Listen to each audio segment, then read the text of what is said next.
Guys, this is my Invader ATV that I have painted in the Mario Kart style.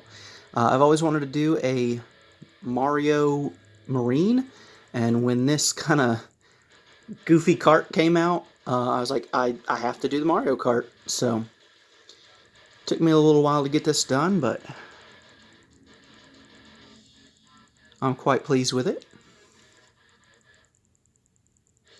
And I even have swappable weapons.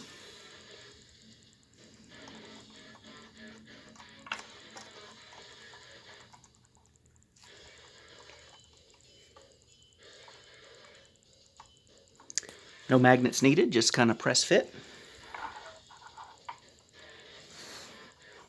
And I really enjoyed putting those little mushroom icons on their shoulders, although the one on Mario was a little hard to get into, but